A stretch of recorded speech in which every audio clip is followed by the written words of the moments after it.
Hello. So our video club now at Viney Hall Physiotherapy, we've done a men's and a women's health Pilates class. So what I thought we'd just do today is break out and give you just an extra bit of info and guidance on how to contract your pelvic floor for men and for women. So they're very similar, our pelvic floors. There's the men's, there's the women's. They both sit in our pelvic basin, and both of them hold your bowels up, your full bladder up. They splint your pelvis, and they really contribute to your hip health and your back health.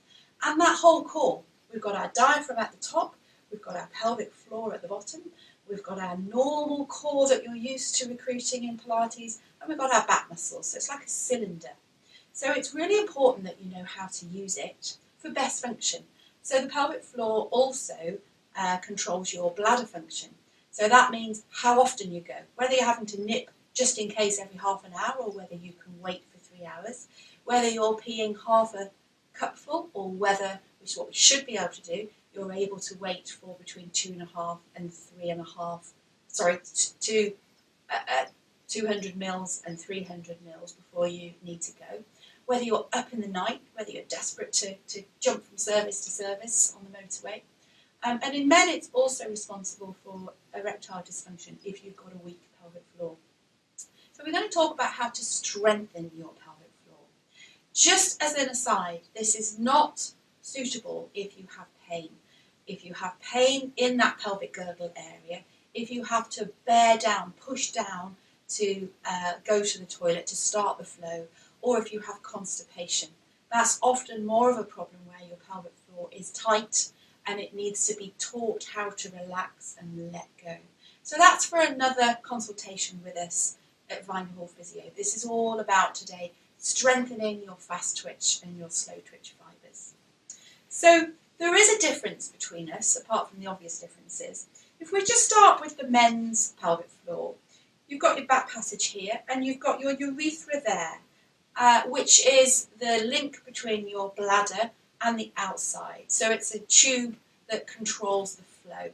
So if you're trying to contract your pelvic floor as a man, we want to work mainly from that front entrance.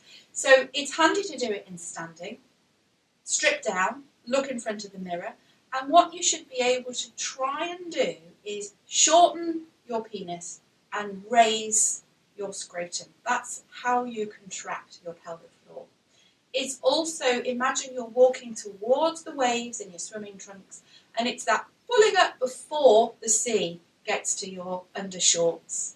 So it's about contracting from the front. What I want you to do when you're standing there in front of the mirror is have one hand on your core. So remember, in an inch off that pelvic bone, in an inch or so, down an inch or so, and softly palpate there whilst you take a breath in. On the outward breath, we're going to pull up, so shorten your penis, raise your scrotum without having much of an impact on your core. We're wanting 30% of your maximum effort. If you go too hard at it, if you pull up too much, you're actually going to use your abdominal wall instead of your pelvic floor. And your pelvic floor fatigues much quicker than your heart, your lungs, your abdominals, your core. So we need to just learn how to do it on an outward breath so that as your diaphragm empties and rises, you're filling that space with your pelvic floor, which is coming up together. So people often get a bit confused about breathing in, breathing out, and why you do it in a certain way. For best practice, we want to breathe out and pull up the pelvic floor. We want to breathe in and we want to relax the pelvic floor, or hold the pelvic floor, so that we're not fighting. As your diaphragm comes down, you don't want to try and fight that pelvic floor that's trying to come up. So that's the best way for men. Unless your biggest problem isn't about how often you're going, the fact that you're up in the night and the fact that you're only kind of peeing a few mils each time. If your problem is that you're windy, then certainly you'll be wanting to contract around the back. We're all windy. It's not the fact that some people don't break wind and others do. What you want to have control of is how and when you break wind. So a weak pelvic floor, too much flatulence and embarrassing moments would potentially be helped by contracting from the back. mainly men, mainly at the front. So now for women, it's actually completely opposite to that.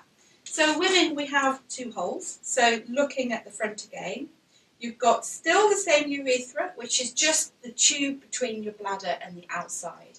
But you've also got your birth canal and your back passage. So the muscles that wrap around the back passage and squeeze that urethra tight and closed to stop the tap is actually for women around the back. Very similar as muscles go, but a slightly different function and a slightly different method for contracting your pelvic floor. So for women then, you want to take a breath in. On the outward breath, just the same. Now you're going to contract from the back as if you're trying to stop wind.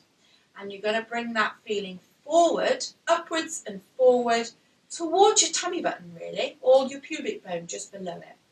So you're going to hold that 30% effort, just like men. We're working the slow twitch fibers mainly. Breathing in, breathing out, and letting go to start with on your breath in.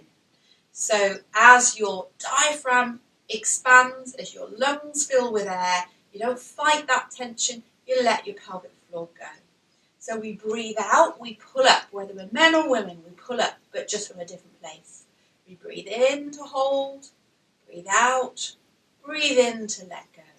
If you're very weak, it's fine to start with contracting, breathing out, breathing in, letting go. Contracting, breathing out, breathing in, letting go. But if you can, as we go through our Pilates classes that we've downloaded for you, you may actually find that you can do 2 or 3 of your hip twists or 2 or 3 of your abdo preps before you let go. So in any Pilates class, you're likely to do a bit of pelvic floor, go back to doing your core, go back to doing a bit more pelvic floor, go back to doing a bit more core. So you're going to mix and match the 2. It's really unusual that you'll ever do a whole pelvic floor class in Pilates because it'll fatigue. Now we want to work that muscle to fatigue because by fatiguing a muscle it strengthens. But then you need to rest it, let it recharge, strengthen, use your core, and then go back to it when it's recharged again. Otherwise, you'll leave your Pilates class and you'll have more issues with incontinence and coughing, sneezing, and frequency than you had to start with, and you'll think, well, what's the point of that? So far we've just dealt with slow twitch. Slow twitch is the marathon runner. Slow twitch is what helps you go a night without getting up.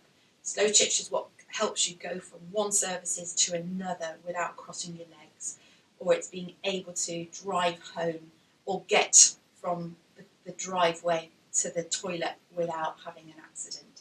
So those are the marathon runners. Now for the fast twitch, again, whether you're a man or a woman, it's the same type of effort, but it's from a different place. So for the men point of view, you want to shorten the penis, raise your scrotum, making sure that the abdominals aren't overloading, because as soon as you bring in your abdominals, you're actually switching off your pelvic floor. So whether it's for the men, as we've just described, or the women, which is again contracted from the back, pulling up, holding, letting go, we're going to do your fast twitch now. So breathe in just the same. Make sure the belly comes out, that the ribs go out. As you sighing out, you're going to contract 100% and let go 100%. Keep sighing out, contract 100%, let go 100%.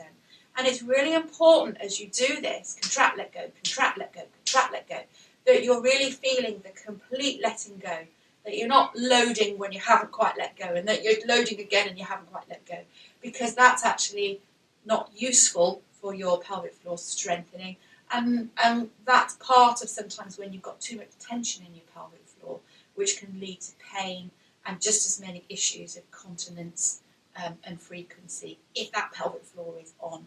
Pelvic floor staying on and not being able to come off tends to be after some form of trauma, surgical trauma, accident trauma, difficult births, after a prostate surgery or kind of invasive type stuff. So it's worth being aware of. So take a breath in again, belly breath. breathing out. Contract 100%, let go 100%. Carry on, breathe out, contract 100%, let go 100%. Contract 100%, let go 100%. So you're trying to just do it nice and fast and quick and letting go. And that's going to protect you against the trampoline, the coughing, the sneezing, the laughing, the heavy lifting the bags out the back of the car. So it's full power, but it's not required for very long. So in any class, again, we often do a little bit of fast, a little bit of slow, and then plenty of core work as well.